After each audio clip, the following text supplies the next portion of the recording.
Welcome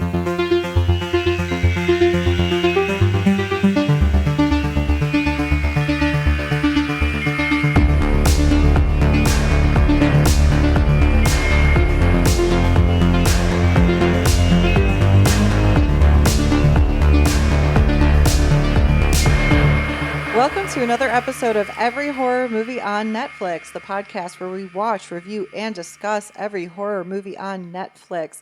I am your host, Allison with a Y, here with my co-hosts, Allison with an I. Hey, guys. And Patrick. Hello. And this week we had The Wheel of Death. And The Wheel of Death chose the movie Susuk for us. And Susuk is Susuk kind of sounds like a Simlish word. Anyways. Susuk is a 2023 Indonesian possession film following... You mean a 2023 Simlish film? Did I say Simlish? No, I'm making a joke. Oh. What is Simlish? What does Simlish mean? It's the language they speak on The Sims. Because they like don't speak, so they just like make sort of nonsense noises at each other. But it's a whole language. I love it. Susuk. Anyways. Back on track. We got to work some jokes into this discussion because this movie's a lot. Oh, boy.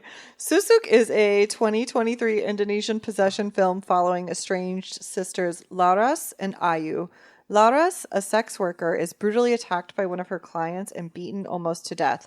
Hospitalized after the assault, she begins to show bizarre signs of possession. Ayu and others recognize this as possible effects of Susuk, tiny needles that Laras has embedded under her skin to make her more beautiful, as many Southeast Asian women do in real life. As traditional medical care fails to provide any solutions for Laras' condition, Ayu and Laras' driver, Arman, take Laras back to the sisters' rural home village to try to exorcise her by shamanic practices. Another possession film, but like culturally different from the possession films that we typically think of when we think of possession films. Mm-hmm.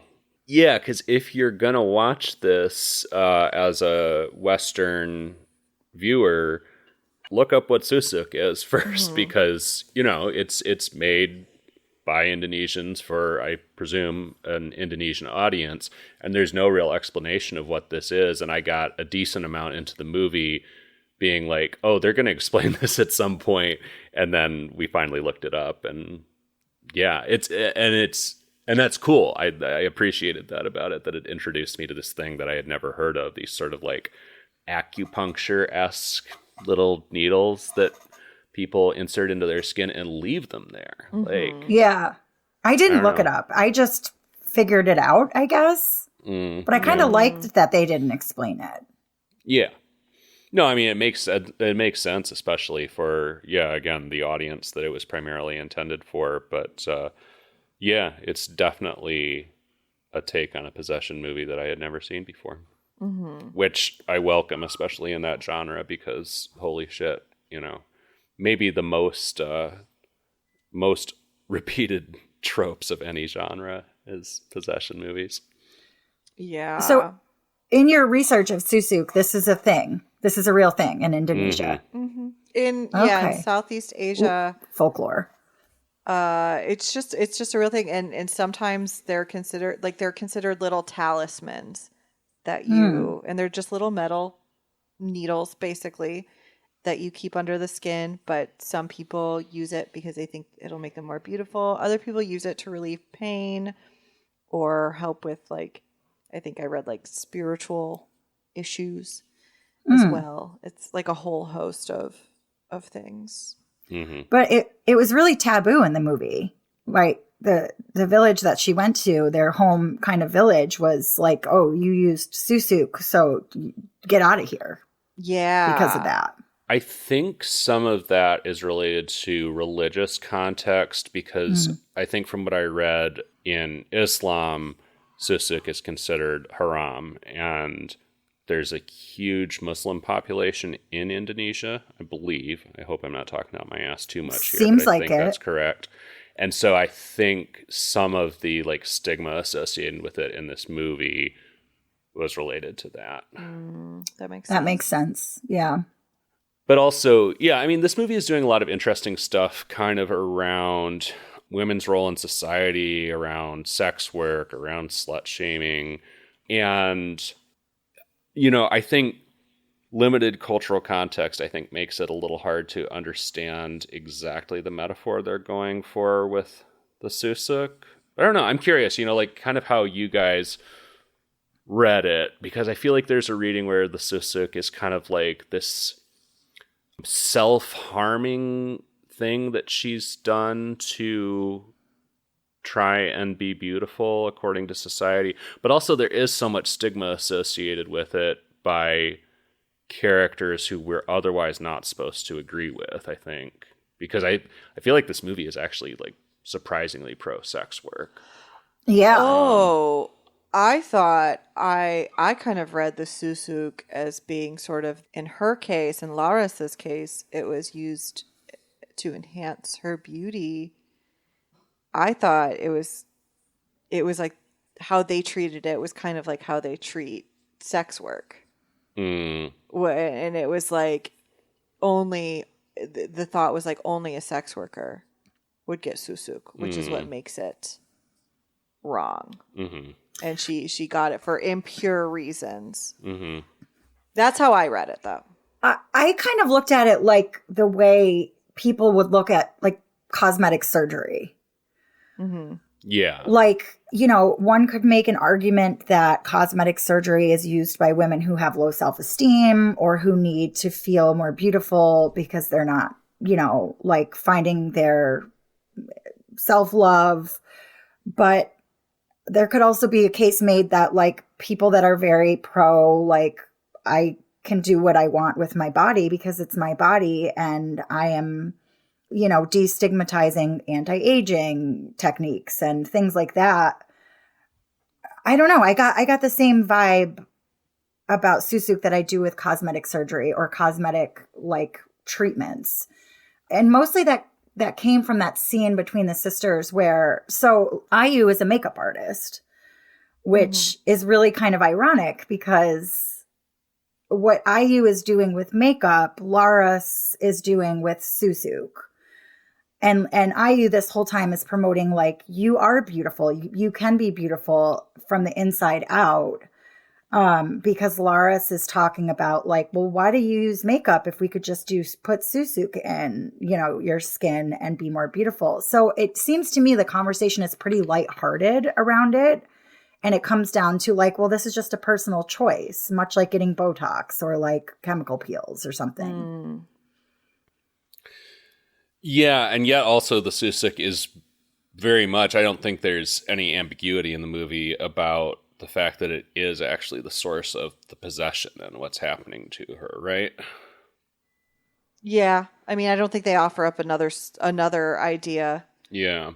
So yeah, I guess that's where my kind of like bit of confusion comes from on what exactly it's trying to do here, because are you guys with me that it didn't seem like it was shaming her for being a sex worker? Like the movie textually was not shaming her for being a sex worker. I didn't feel like the movie was. I certainly feel like obviously the village. So certainly the characters were, but I think you're supposed to be on her side and think that it's like okay for her to be a sex worker. Yeah, I think you're supposed to definitely be empathetic to her. Yeah, okay. And it was something that seemed like it was more popularized, widely accepted in like big cities like Jakarta than it was in the little village. But yeah, no, it felt very pro kind of sex work to me, which I loved. Like that was surprising and refreshing. I mean, honestly, you very, very, very, very rarely see a movie that treats it as matter-of-factly as this does. And with there's no sex scenes, you know, so often, like, if a sex worker is in a movie, even if it's like a pro-sex work movie, you're gonna see a scene of somebody fucking, because, like, there's still this fascination with the kind of, you know, titillating element that people perceive in that line of work. But this is just like, yeah, she's a sex worker, deal with it. Like, that's her job. That was portrayed as her work, which, cool. The only thing you see her doing with a client is her shitty-ass aggressive client beating her almost to death. Mm-hmm. Politician, no less. Yeah. But yeah, so anyways, I'm I have some confusion about, I guess just what it was trying to say about Susuk.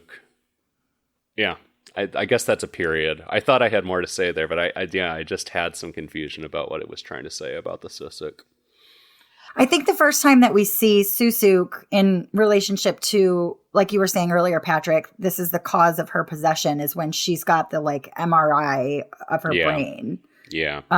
And there are what looks to be like little toothpicks stuck in there. And the kind of Western medicine doctor says she's got all these broken bones and collapsed lung, whatever. And that I can treat. But this, and he like shows us the MRI scan, is like out of my realm of, to imply like this is a spiritual thing. This is not Western medicine. I can't handle this. So yeah, I think it was that first moment for me anyway, where I was like, oh, okay, something's going on that is supernatural or whatever. Yeah. Yeah. Yeah. Well, I don't quite profess to know exactly what it was trying to say about the Susuk in particular, and I don't necessarily fault the movie for that. I think it's more just like my lack of kind of cultural context. But I did find this, I don't know, pretty interesting overall. These two lead characters are actually pretty strong, I thought, and decently performed. There was some solid chemistry between the two actors. And, you know, especially when you get flashbacks to their past experiences together, because Laris is just in a fucking possession coma for most of the movie. Yeah. So you get a few flashbacks to their past experiences before this assault happened. And they do a really nice job of giving you a sense of a tender, kind of playful, loving sibling relationship before they had this falling out. I really liked them showing that. So you really got to have more emotional investment, especially on behalf of Ayu, who, I mean, clearly they had kind of had some challenges in their relationship more recently, but getting to see that sisterly bond was for me, very emotionally effective. Yeah.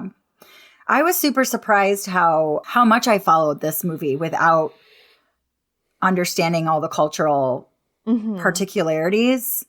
It was one of the first foreign movies that we've watched as a podcast together that I have felt like I followed it just as easily as I would if it were in English and of a culture that I'm more familiar with. Yeah, I had a pretty similar experience to it where I was surprised how much the beginning in particular really like hooked me in. And I felt like it was pretty easy for me to understand what was happening. I normally really struggle a lot. I struggle a lot more with the foreign films, obviously, because there's like you can't listen to it so much. You have to really read it and all of that. But yeah, this one was surprisingly easy to follow. And it was engaging. I thought it was really engaging. And I thought the actor that played Ayu was amazing. Like, she was just really captivating. She was very understated. I didn't feel like she was acting, overacting. And I think that's probably a testament to the writing and the acting. But I really appreciated her in this movie. I was like, I hope this girl's got other roles because she's really good. Yeah, agreed. Yeah, very naturalistic performance. And also this guy, Armand, who we mentioned in the synopsis, you know, kind of more of a supporting character, supporting role to both the sisters. But, you know, especially once Laris is in the hospital, he's kind of Ayu's main, like, companion, I guess, through this whole experience. And that I also thought was a strong, fairly natural performance. I don't know, performances in this kind of surprised me all around. Yeah, I agree. Same. Quality acting in this, actually. Yeah. Yeah, all around. And it wasn't like there weren't a lot of, I guess there were a handful of smaller roles, but there were only a few kind of leads. And it didn't seem like this movie had a big budget. I don't know how it would have. Yeah. It seems like they did a lot with a little. Yeah. Yeah, I agree with that. I think it's, fairly simple story and fairly simple production overall, but they accomplished a decent amount with that. Do you guys find it scary? I thought it was scary. I thought that some of the possession scenes were really well done. Like, again, surprised me. Some of the like creepy moving around that Laura's did, some of the makeup, some of the couple little twists. I was really surprised by, I don't really get scared, but I could see objectively that this movie was scary. Mm-hmm. Well done. Yeah, it was kind of scary, not in a supernatural way necessarily for me, but in them being in this village where all of these people like kind of have this idea of who they are and whether they deserve to be there or not. Mm-hmm. And sort of that like helplessness of that. Like that was probably like the scarier part for me. And I think that lent a lot to the atmosphere of it. Like there was good like spooky atmosphere, but that was really what was the scary part for me. Like the mob mentality. Yes, absolutely. Yeah, there's this like gang of, I think, pretty much exclusively young men in the movie who are, have their preconceived notions about Laras in particular and are pretty hostile to IU and Laris's presence in the village and are either trying to run them out of the village or just take advantage of their situation one way or another. Those fucking kids. Dude. Yeah. Ugh. But the exorcism, quote, exorcism scenes, those were definitely creepy. Yeah, and I mean, creepy in particular because, again, this gives us some stuff that I haven't necessarily seen. There's one scene where, like, Laras and the exorcist, because there are technically, like, actually kind of a couple of exorcists like two of them in this movie. Yeah. First one doesn't fare too well. But anyways, there's a scene where Laras and the exorcist are kind of like dancing around each other on the floor like cats almost. They're cool. like wrestling and kind of like leaping at each other. I loved it. it. Wild and kind of just uncanny type of creepy. Mm-hmm. But like kung fu sparring, like animals fighting in the wild, Yeah, that was cool and weird. There's also just like kind of some good body horror stuff in this. I mean, this happens a lot of times where someone is like pushing and pinching her skin to like push these Susuk out of her.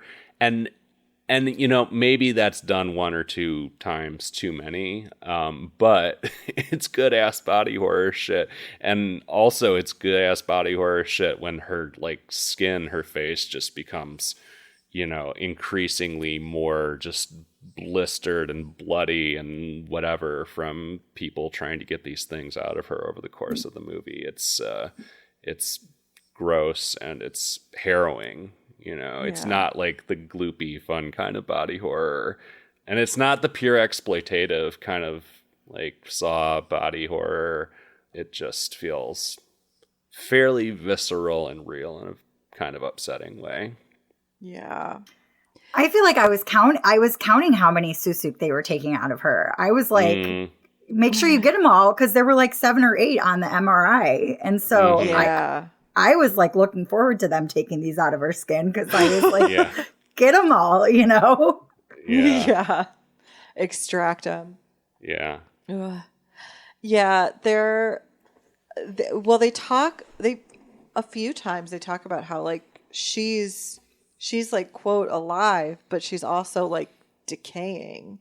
Just rotting, Yeah, you can see that slow process. I mean, it's not super dramatic, but the way her skin color is changing and particularly around like her orifices, the skin is becoming more rotten and damaged around those, which is the normal decaying process. That's where it starts. And that's really cool body horror that like I prefer that body horror other than just like straight up gore.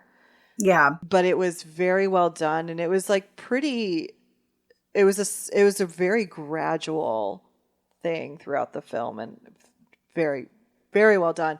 Whoever the makeup artist was on set for this, the makeup designer, great work. Yeah. When it came to that. Totally agreed. It was subtle, and it felt like you said, it was gradual, and I was even looking for it. Like, okay, continuity wise, not like I wanted to catch them doing something wrong, but at no point was I like, oh, come on. Like, did anything stand out to me as like too much or not enough? It just felt right on the nose. Yeah, it feels like the more we're talking about this, the more it feels like there was just a lot of care put into this film. Yeah. Yeah. It was very intentional. I think so. Very good eye for detail when it comes to the acting and the design and the makeup. And yeah. I agree. If I've got to complain about this, the only thing is it feels a little baggy in the middle. When they get to the village, it stalls out a little bit to me. It feels like they're kind of bouncing from character to character, and you know, Exorcist this and Mr. Damar that, and it felt a little little limp for a stretch there, but it starts and ends hard. Yeah. Yeah. And we won't talk about what exactly happens in the ending, but god fucking damn it, it was bleak. Oh god. Honestly, one of the darkest endings I've seen for a movie on this podcast. And I did not think that's where it was going to wind up. So I guess you've been warned. These are not specific spoilers, but if you're thinking about seeing Susuk, you've been warned that the ending is dark. Yeah. I'm kind of dying to know how you would rate it. Yeah, we might as well, because there's kind of a couple big twists here that feel a little impossible to continue talking around at this point. Yeah, there's definitely like spoiler room stuff I want to discuss. All right, so before we go to the spoiler hut, let's rate it. We'll start with you, Patrick. What would you rate this movie? View it, cue it, or screw it? I'll give it a view it. It might be a slightly low view it, because again, this did lose some momentum for me in the middle.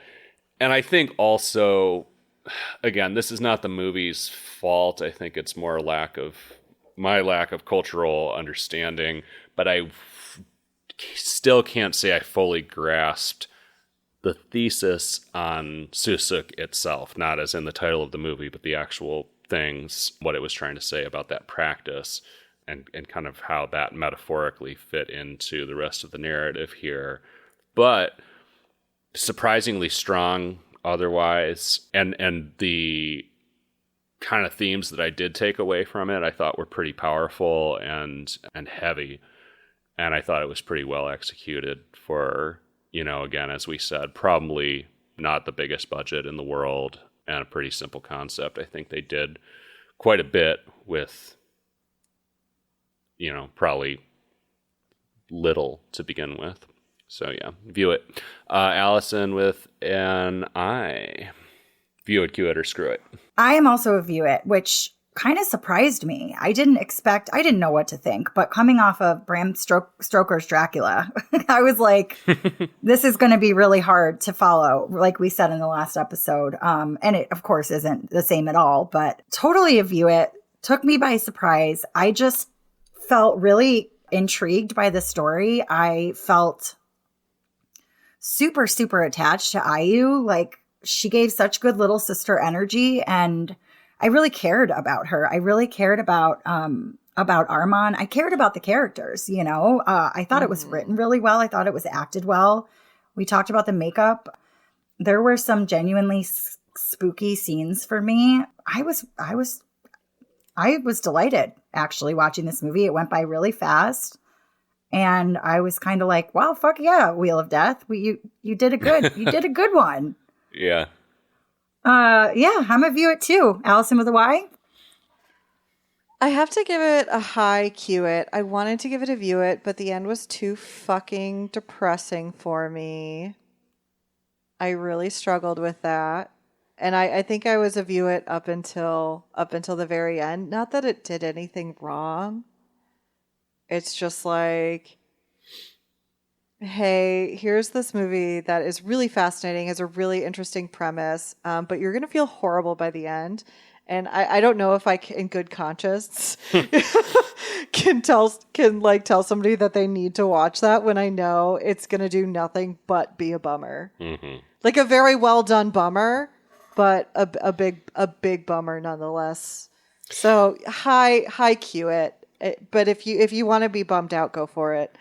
I won't stop you. Yeah, I mean, and I think part of it is,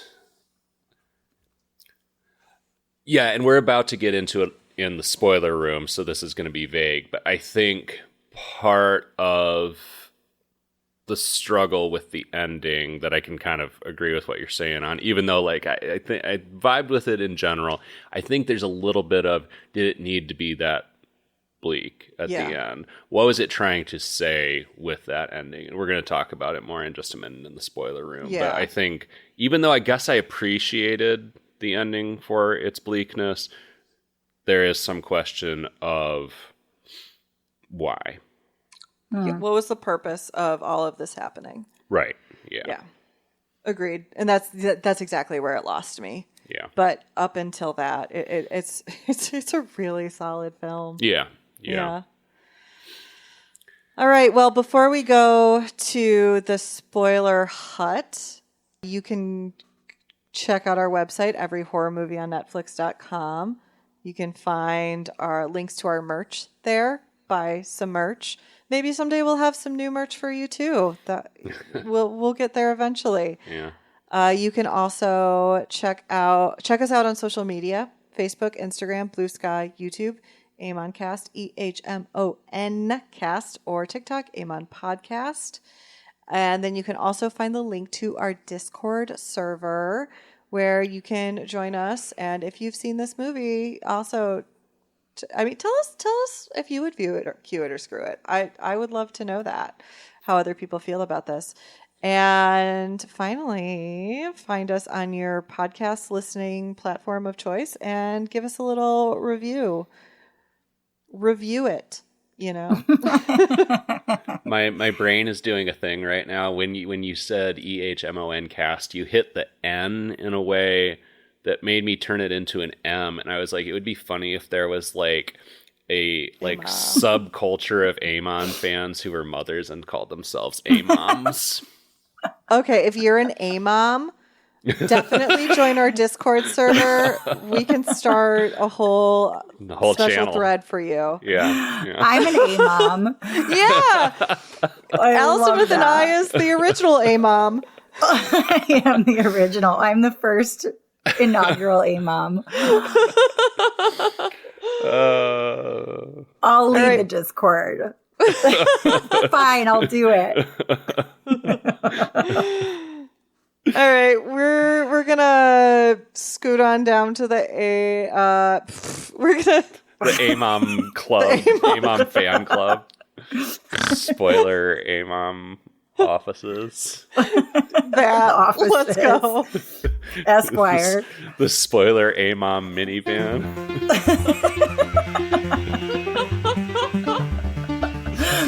Oh my God.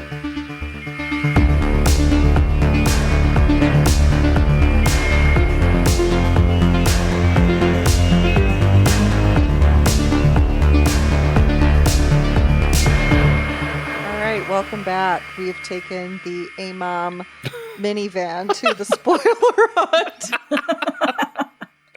Really that's gonna such ride an this one out, insane guys. sentence. And Well, we already alluded to this earlier, but the first shaman trying to deal with the Susuk gets murked. And listen, I was excited for this shaman when they first introduced this shaman. I think Mr. Ramat or Rahman, I forget. I think it was Ramat was his name. I got excited. I was like, this sounds like this character is going to have big J energy. Yes, you did. Oh my God, I thought the same thing. And no, he really doesn't. And then he got real fast. So fast. But for those of us that were keeping count, he did get rid of some of the Susuk, which presumably there were only a limited number of them. So he kind of got the process started. I appreciated his character because he was no match for the demon, but he gave it a fucking real college try. And poor dude was, Yeah. Yeah, and from there we bring in this other guy who winds up serving in an exorcist role, and he is specifically a Susuk expert, which I thought was interesting. And they found him online, which I was like, this guy could be a total sham. Like, I was prepared to have them get totally got by some, fake whatever witch doctor. But he was a badass motherfucker. He wasn't as badass as I wanted him to be. I wound up wanting him to be Jay too, and he was not quite Jay to me. That is so funny that we were all looking to award the Spirit of Jay for this one movie, independent of one another. You didn't think he was as badass as you wanted him to be. Yeah. I mean, he was fine. He wasn't like lame or anything. I don't know. I mean, fundamentally, I just wanted something different out of him than what the movie was actually doing. I don't remember that guy's name, and it probably doesn't matter. It was, I remember. It was Praz. Oh, Praz. Yes. Yeah. And I remembered because I wanted to award him the Spirit of Jay. And then I was like, I have to remember his name. Well, spoilers for this year's Spirit of Jay award. Well, now I feel like I can't because he wasn't cool enough for Patrick. Hey, it's all extremely... It's your own interpretation. It's extremely subjective. There have been some Spirit of Jay picks that... Mr. Bonku. Mr. Bonku, That will always be the funniest thing I've maybe ever heard. It was pretty good. I kind of liked that this demon was no match for them. Like, that surprised me. Like, I for sure thought, and we've talked about this bleak, sad ending, but I kind of liked the idea that, like, this demon just kept winning. I mean, I couldn't believe how many people this fucking demon, Laura's demon, killed everybody. This demon was winning so much, it was getting tired of winning. Oh, God. Thanks, I hate it. But yeah, our spoilers that kind of lead us towards this very bleak ending are mostly kind of related to the family history. We've got this village elder, Mr. Damar, who kind of has flitted in and out since they returned to the village. And basically, Ayu ends up finding out that there's some parallels between her and Laris's mother, who is now dead, and Laris's experience. So the mom was not a sex worker, but was, treated as a quote-unquote whore by the village because she had these two girls by two different fathers. Which, actually, I forget the explanation for that, but she wasn't even sleeping around, right? She thought the one guy was dead or something like that. I don't remember, but the men in the village were absolutely enamored with her. Everybody wanted to marry her. Yeah. And I think she married like a wealthy man, but had like a torrid affair with someone else. Yeah. But she was beautiful because she was also using Susuk. Yes. Right. Allegedly, yes. And then allegedly beautiful because of that. Right. And then ended up having the same possession issue as Laris. And Mr. Damar reveals that he is Ayu's father. Mm-hmm. He was the other man back in the day. Which was really touching. Like, that moment to me it was well really played. sweet. Yeah. Like, Mr. DeMars, I really cared for him. You know, he was a sweet, sweet man.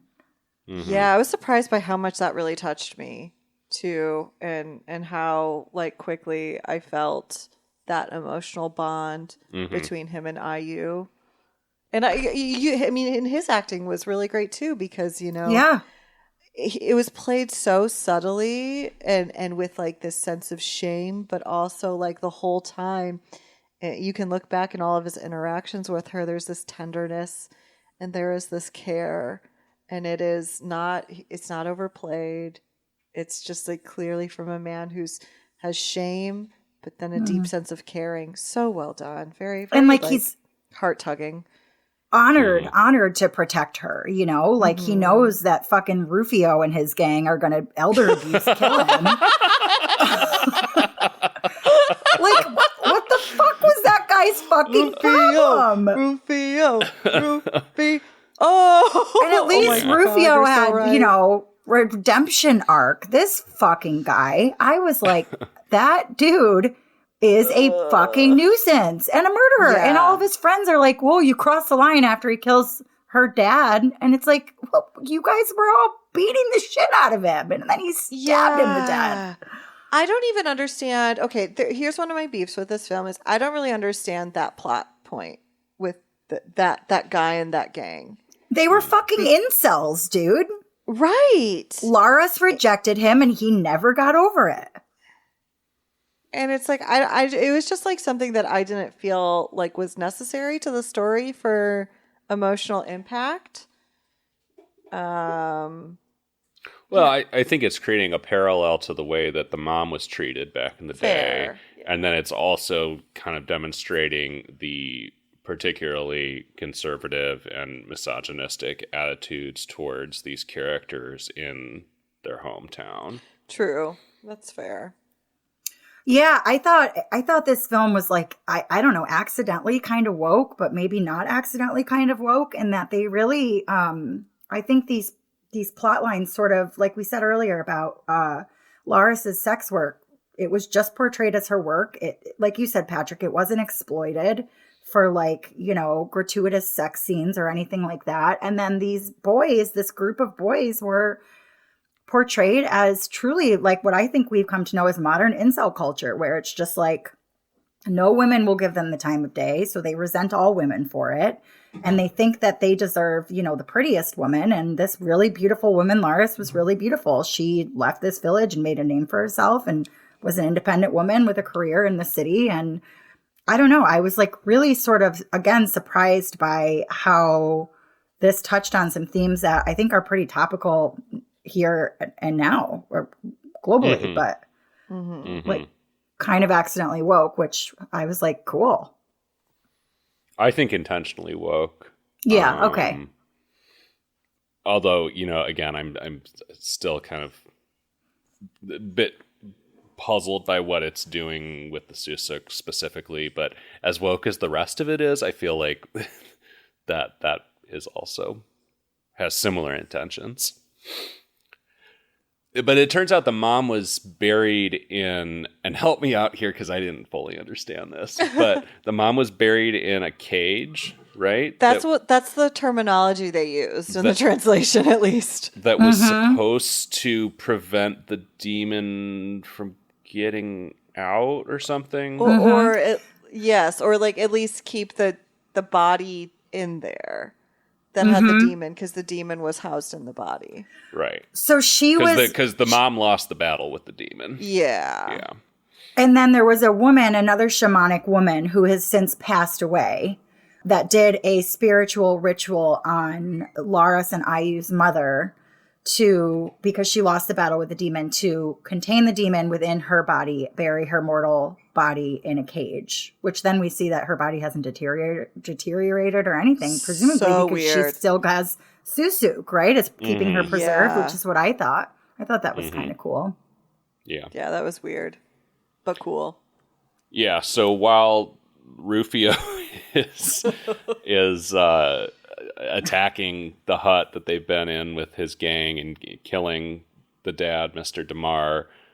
Ayu gets away with Laris, who is mostly kind of comatose at this point, but has more or less been deemed a lost cause. Like, they've tried a lot of shit and the demon's not getting out of her. And so Ayu's like, okay, I gotta do the hard thing and bury her in the same grave because the battle is over and, you know, we can't have this thing getting out.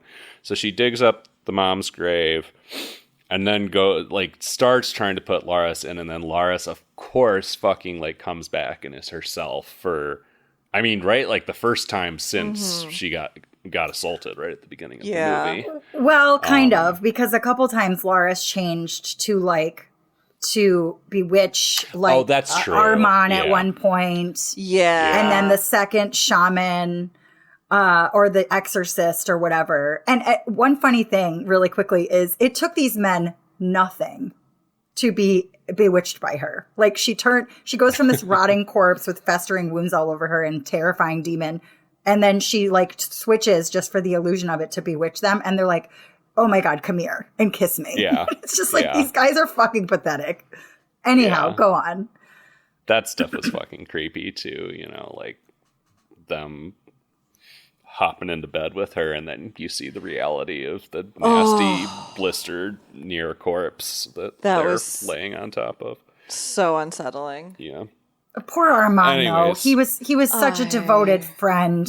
He was like, you're reading this wrong. She was normal. I love her. Yeah, that was hard.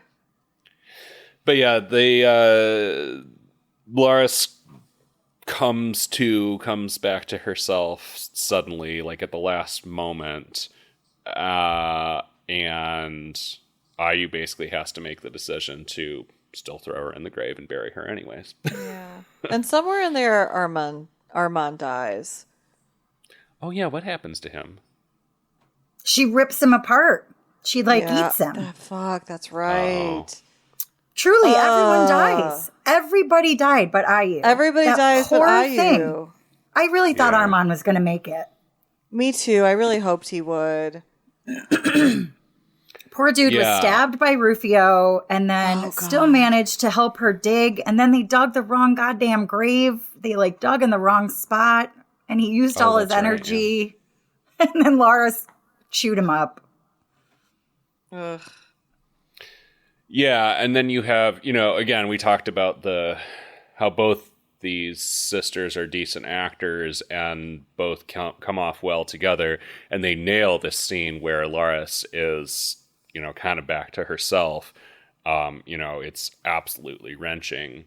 And especially the actor who plays Ayu really nails just the absolute angst of that moment. But yeah, then she just buries her and there's a scene of her looking harrowed as shit in a car, sitting in a car the next day. And that's it. That was fucking heavy. I mean, it's very well played. I guess I appreciate the audacity of the bleakness, but sort of like we were saying before we went to the spoiler hut, not 100% sure that I understand why it needed to be that bleak. Why did everybody have to die? Why did Ayu have to be left alone? And it's something where fucking trauma all by herself. And it's something where I think, I suspect that the intention behind it is grounded in what they were trying to do thematically. Just, again, I had not a full grasp of what they were doing thematically in this.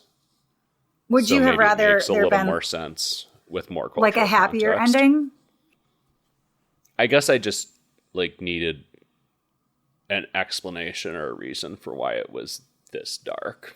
Mm-hmm. It was just like that.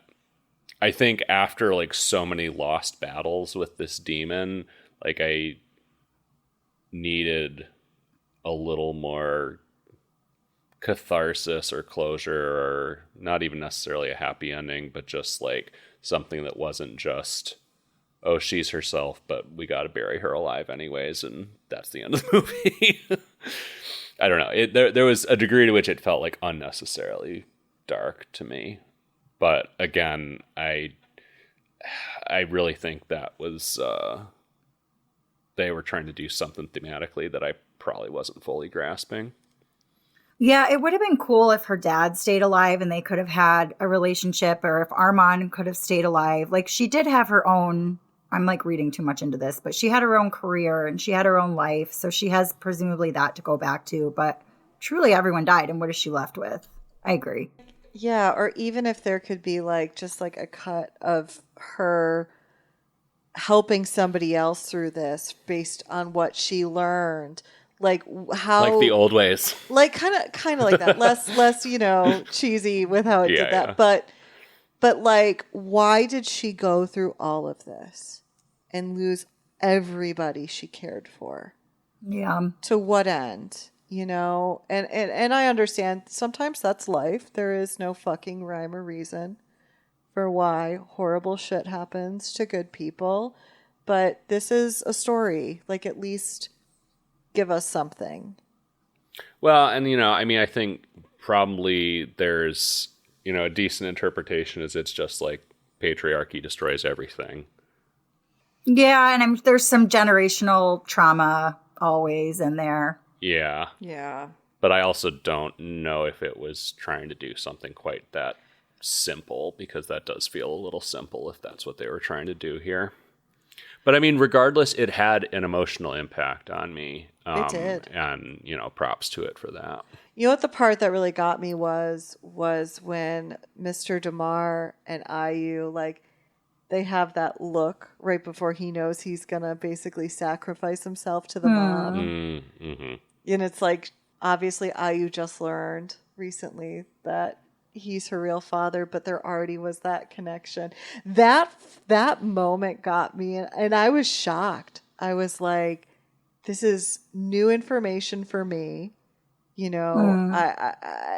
but whatever emotional magic they did in this film, I got a little choked up at that point. And he even says to Armand, like, I give you my daughter to protect and Laris. And so sad. And then Armand dies, fighting really bravely to protect them.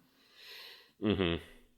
Oh, we do have a good cathartic moment because IU does run Rufio into a fucking tree with her car. That was right. was solid. I was like, are they really going to do this? And then I was like, okay, well, good. I was like, I'm good. Oh, with I it. was screaming at my television, run him over with your vehicle. And then they did it. Allison with a Y was doing that too. Yeah. Kill him with the car. He has murdered people. Fuck that guy. Dude, fuck that guy. Yeah, shockingly, I thought this was great. It feels like, based on some of the stuff that we've watched, mind you, it's not like we've gone super hardcore into the Southeast Asian horror, canon, but they can go pretty hard on the feminist tones. And like really effective. Probably because there's so much fucked up shit that happens to women there in some of those places. I mean, there's plenty of fucked up shit that happens to women here too. But there's the very emotionally effective stories some of the ones that we've gotten to watch have been, I think, some of the most emotionally effective when it comes to these stories, particularly about women and the very unique struggles of being a woman in like super patriarchal societies. I don't know. They just... You're referring to this Parvati? No. What's the Indian movie that we watched? Yes, that's what I'm with thinking the babies. of. Call. No, not Call. No, the one with Kali the Cooley. babies. Kali Cooley? Call was a thematically heavy movie. Oh, Kali Kuhi. Kuhi. Yeah. Oh, Kali Kuhi. fuck yeah. That was with so the hard. infanticide. That was intense. That's still one of my favorites that we've watched. Yeah. Especially No. in the foreign film But sense. I agreed. The ones we've watched that have hit really hard. Hit really hard. That one was bleak for very good reasons. Yeah. That I understood fully. Yeah, I continue to be sort of surprised and delighted that we get things like the Wheel of Death exists that's picking these movies for us, because I don't think any of us, I wouldn't have known to pick this otherwise. And I'm so glad I saw it. Mm-hmm. Yeah, me too. Yeah. Me too. Thanks, Bummer, Wheel of but, Death. like, Thanks, Wheel. Thanks, bud. yeah, thank you. Well, we have to figure out what we're watching next, but we have a little program note, a little slight program change to share. We've been hitting the schedule hard since we relaunched the podcast earlier this year. We have put out an episode every goddamn week. And I'm kind of proud of us for that, actually, because it's been a long time since we had a strict weekly schedule for the cast, and we have not missed a Thursday. But we're a little tired. So we're gonna reduce our monthly output by one episode. Going forward, we're gonna do 2 movie review episodes per month, and the horror catch-up episode that we've been doing on a monthly basis as well. So we're just taking one less movie review episode out of the month. Give us all a little more time in our schedules and a little more energy to devote to those other 3.